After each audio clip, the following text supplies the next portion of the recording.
Welcome back to the Arise interview. I'm Charles Aniagolu. Now to the Latin American nation of Colombia, where tensions are high after violent protests over the weekend in the city of Cali. Almost daily demonstrations have been taking place since April, and dozens of people have died on the streets.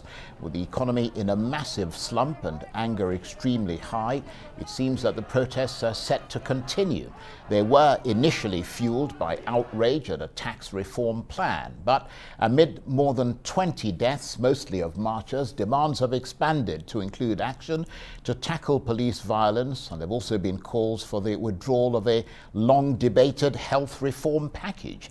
A meeting between protest leaders and President Ivan Duque broke up on Monday with little sign of progress.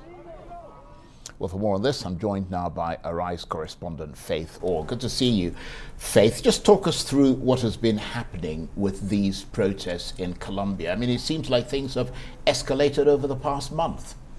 So this most recent unrest really started on April the 28th, as you said, in opposition to this proposed tax reform. Now, the reason that people were so angry about that is because it would lower the threshold where you had to start paying tax. So people earning lower salaries would have to pay tax. The protests were organised by the unions, by the main trade unions, but they were also joined by Colombia's middle class because they feared that these reforms would see them fall into poverty. Now, after 4 days of protests, the tax reform proposal was withdrawn, but the protest didn't end because people are still angry. They're still angry about how they've been treated by the police. They're still angry about inequality in the country.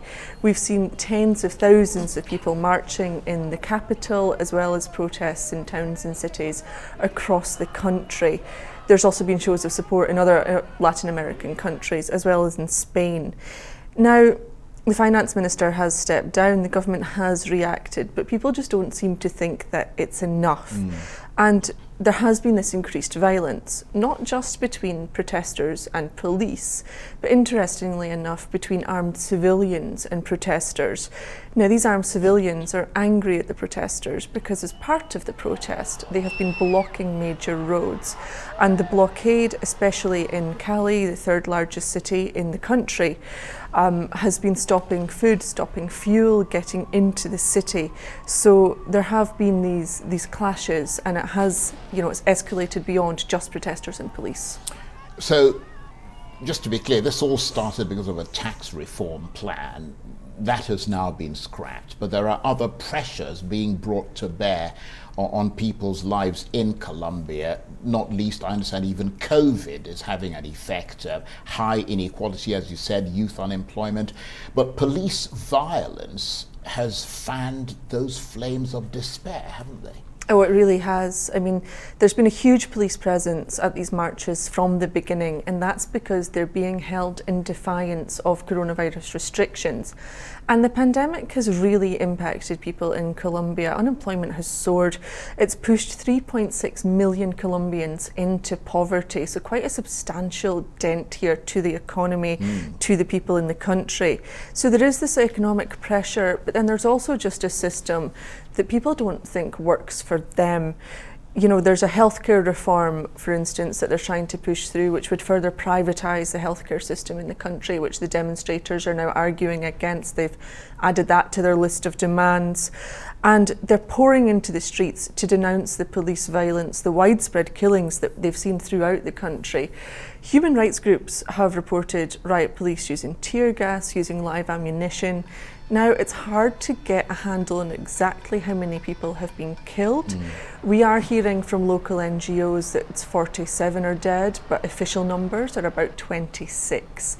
So the reason that this is important to do with the riot police is that in Colombia, the police report directly to the Ministry of Defence. Now, this is something that the protesters aren't happy about. They want the police force to be reformed. It's been debated for years. They want action to be taken, and they want the security forces to be held accountable by an independent body rather than by military courts. And we've seen the UN speak up against this police violence, against protesters, sparking comparisons to the kind of violence that sparked the George Floyd protests in America. What has been the response from the government to that call from the UN for calm? Because by the look of things, I mean, it sounds like it's a bit tone deaf. I mean, it certainly seems that way. And it's not just the UN, we're seeing neighbouring governments, politicians, human rights organisations, all trying to tell the government of Colombia, rein in your security forces, stop them, stop this, the attacks on these protesters, the excessive force. The government seems to be, for its part, sort of blaming rebels. The Defence Minister, for instance, has said that the protests have been infiltrated by members of left-wing rebel groups who are carrying out vandalism and looting as part of these protests. But the protesters say it's time that the security forces treated them like citizens rather than some internal enemy. And the president did make a brief visit to Cali on Monday. He didn't really commit to very much other than to say that extra security forces would be deployed to clear out these blockades, which of course isn't what the protesters want to hear. Absolutely. And it took some persuading for him to go. To start with, he said he didn't need to go, which didn't go down well with anyone, not even his supporters. So, he did go. He is calling for people to get off the streets, Indigenous people to return home as well. Of course, they're part of these protests. But his party is pressuring him to use all force necessary. So clearly, I mean, they've reached a tipping point. People have been listened to as far as the tax reforms concerned. You talked about the lowering of the threshold and all of that. But in terms of putting the country back on its feet, can people see any hope around the corner? I mean, this isn't a new issue for Colombians. These protests have been ongoing. This is a sort of resurgence from 2019 November, when we first saw huge amounts of people take to the streets. And many of the demands, as I said, are rooted in inequality. So some protesters say that only the introduction of a universal basic income will be enough to get the country back on its feet. The young people are demanding that tuition fees be dropped so that more people can have access to education, more people can go to university.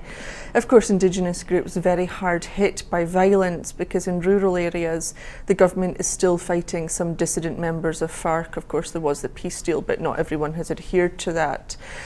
But to an extent, the president is listening. He has hosted a national dialogue with protest leaders. I think the biggest challenge the government now faces is trust. Citizens simply don't trust what the government says anymore. And we did hear from a couple of the protesters after that meeting. Let's just hear what they had to say.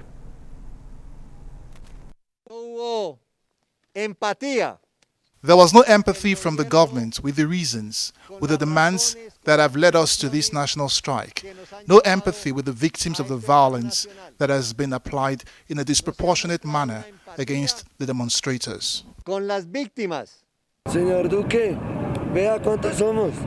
See how many of us are here. See how many students are standing up. How many poor people are looking for their bread to eat. The strike will not stop until you change the reform and give us more solutions.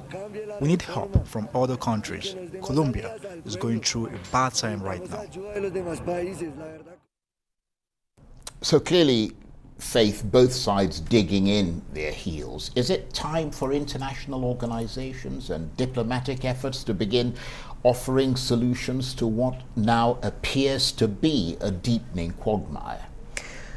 I think it might be slightly too soon for that. I'm not sure either side are quite ready. The government, does seem to want to speak to the protesters. The protesters are still, interested in speaking to them. The standoff between them, I'm not sure an international pressure will actually solve. One of the biggest obstacles is that Duque only has 15 months left in office. And a lot of what the protesters are demanding needs to get through Congress. So there's not much time for any of that to happen. The two sides are really quite far from a resolution. And from the protesters' point of view, they are calling for another national strike on Wednesday. The protests are continuing. It really doesn't seem like there's any end in sight. Faith, thank you very much indeed. Faith Orr, bringing us the latest there on the protests in Colombia. You're watching the Arise interview. Plenty more still ahead, including we mark 40 years since the much too early death of a giant of modern reggae music, Bob Marley, who died of cancer at the age of just 36. Stay with us.